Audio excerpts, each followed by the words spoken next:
अस्सलामुअलैकुम, welcome to student tube. आज का हमारा लेक्चर है जर्नल का सेकंड लेक्चर। क्वेश्चन है हमारा, mister Usman commenced business on 1 January 2020 with a capital of rupees 1 lakh in cash. On the same date, he opened the bank account in ADCB and deposited rupees 20,000. During the month of January 2020, the following transaction took place. अब यहाँ पर mister Usman ने commence मतलब कि start किया है business 1 जनवरी को। ठीक है, 1 जनवरी 2020 को मिस्टर उस्मान ने बिजनेस स्टार्ट किया है with a capital of rupees 1 lakh in cash. यानी कि कैपिटल कितना आया है मिस्टर उस्मान का कैश में 1 लाख। ठीक है, और उसी तारीख को ही मिस्टर उस्मान ने क्या किया है, बैंक में अकाउंट खोला है और कितने पैसे डिपॉजिट किए हैं 20,000। और आगे है कि ड्यूरिंग द मंथ यानी कि पूरे मंथ में जो जो ट्रांजैक्शन हुए हैं। तो सबसे पहले हम यहाँ पर जो एंट्री बनाएंगे वो ये होगी कि मिस्टर उस्मान ने कैश इन्वेस्ट किया है। ठीक है, सो बिजनेस स्टार्ट हो रहा है, कैश इन्वेस्ट हो रहा है, तो कैश डेबिट होगा क्योंकि कैश एसेट है, और कैपिटल जो है वो क्रेडिट होगा क्योंकि कैपिटल जो है वो बढ़ता है तो क्रेडिट होता है। ठीक है, और साथ ही बैंक अकाउंट खोला है, सो बैंक भी जो है वो डेबिट होगा क्योंकि बैंक भी एसेट है, एसेट बढ़ा है। ठीक है, तो एंट्री बनाते हैं। मिस्टर उस्मान ने कैश इन्वेस्ट किया है। सबसे पहले यहाँ पर 1 जनवरी है तो जनवरी 1 और 2020। ठीक है, सो बिजनेस ओपन किया है, कैश आया है और साथ ही बैंक अकाउंट खोला है, सो दोनों क्या हो गए, डेबिट, और कैपिटल आया है। तो कैपिटल का क्या लिखा है कि कैपिटल कितना है हमारा 1 लाख, तो क्रेडिट होगा कैपिटल। और साथ ही कैश और बैंक, और मैंने आपको एक बात बताई थी कि डेबिट और क्रेडिट हमेशा इक्वल होते हैं, तो कैपिटल वहाँ पर बताया है कि 1 लाख है। तो देखें, बैंक खोला है कितने से, 20,000 से, तो 20,000 से डेबिट होगा और बाकी कितने बचे, 80,000, सो 80,000 से कैश डेबिट होगा। यानी कि कैश ऑन हैंड जो है, यहाँ पे आप ब्रैकेट में लिख सकते हैं, कैश ऑन हैंड कितना है, इनके पास 80,000 है और बैंक में इन्होंने कितना जमा करवाया है 20,000, तो इनका टोटल कैपिटल जो है वो है 1 लाख। सो यहाँ पर नरेशन आ जाएगी, to record invested cash and open bank account. ठीक है,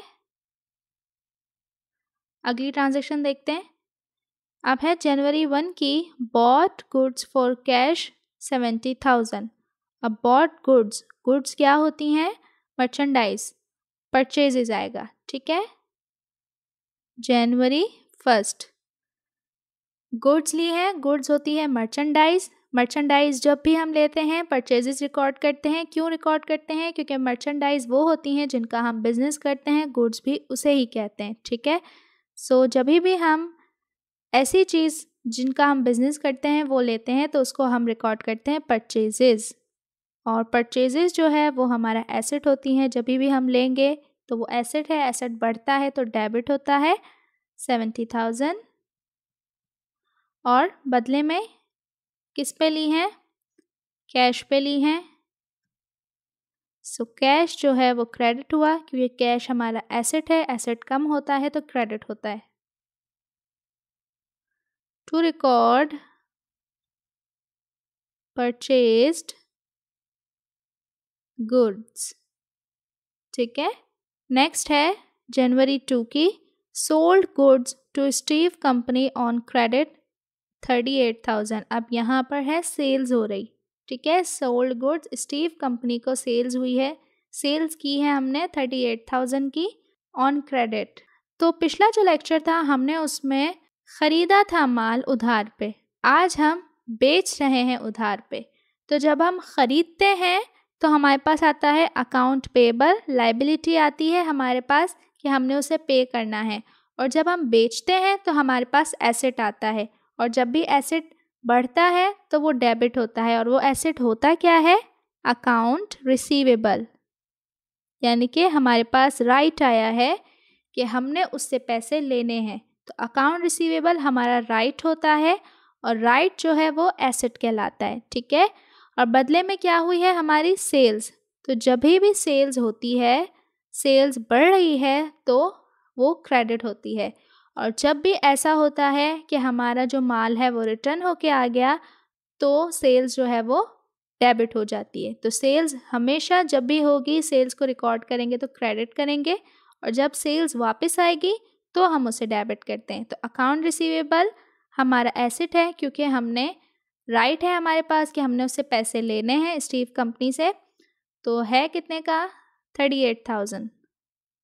सो जनवरी 2 अकाउंट रिसीवेबल है, डेबिट हुआ 38,000 से और सेल्स भी हुई हैं 38,000 से, ठीक है। सो टू रिकॉर्ड क्रेडिट सेल्स, ठीक है।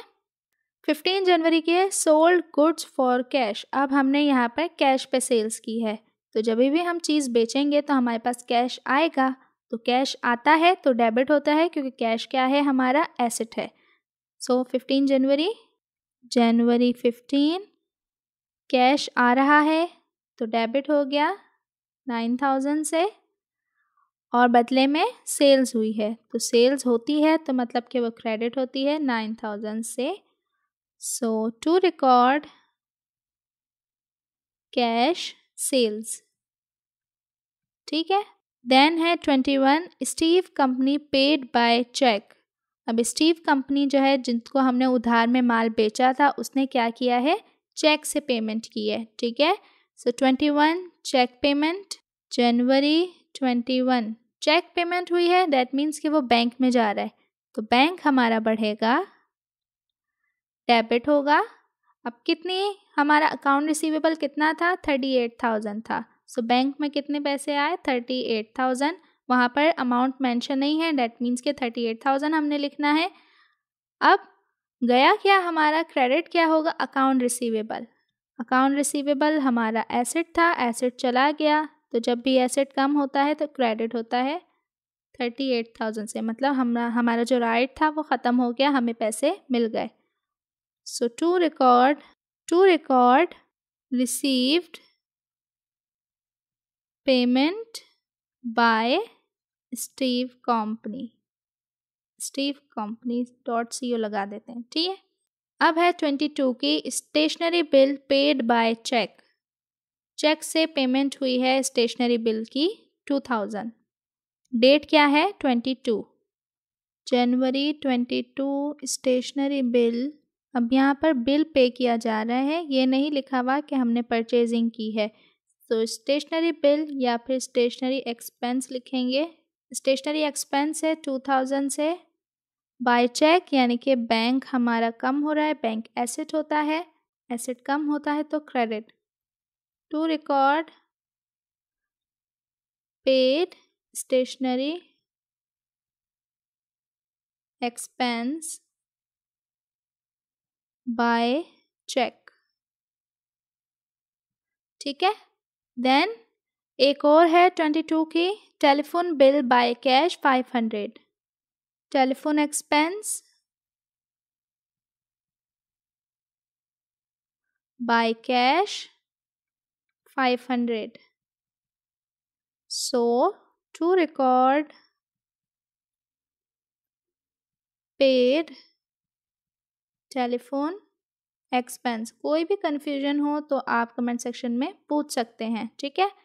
इसके बाद है 31 का paid rent by cash 2,000। Cash पे रेंट पेमेंट की है 2,000।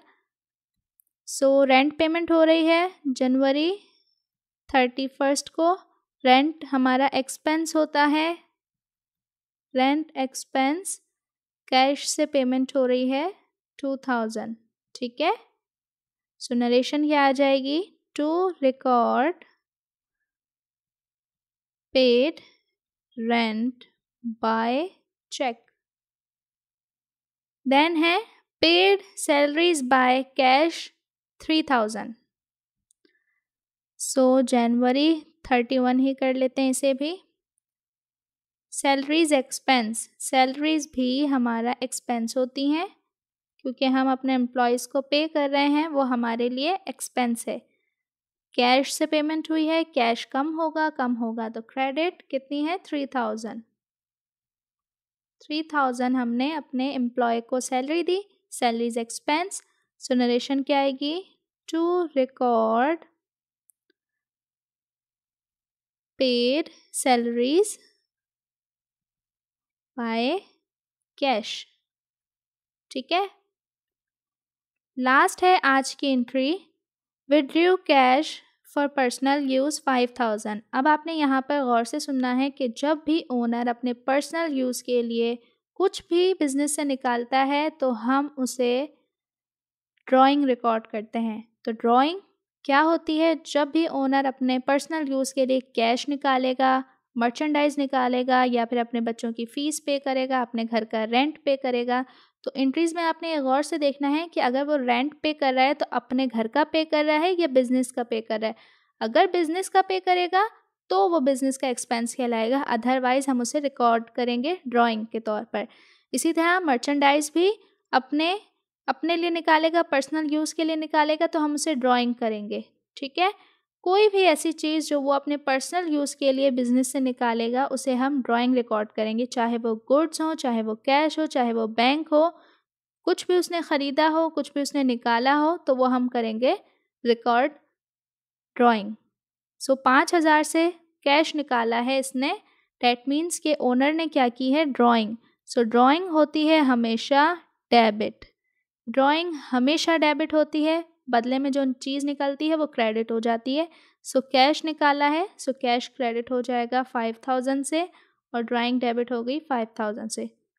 टू रिकॉर्ड ओनर विथड्रू यानी कि निकाला कैश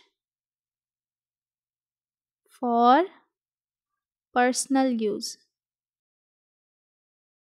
ठीक है, तो ये था आज का क्वेश्चन जिसमें हमने जर्नल को देखा, और एक नई चीज़ जो थी आज के इस जर्नल में थी वो थी दो चीज़ें, एक थी अकाउंट रिसीवेबल और एक था ड्राइंग, और साथ ही जो हमने पिछला क्वेश्चन किया था उसमें हमने बिज़नेस स्टार्ट से जो था वो हमने रिकॉर्ड नहीं किया था। ठीक है, तो आज के लेक्चर में हमने ये भी किया कि जब एक बिज़नेस स्टार्ट होता है तो उसकी एंट्री को हम किस तरह से रिकॉर्ड करते हैं।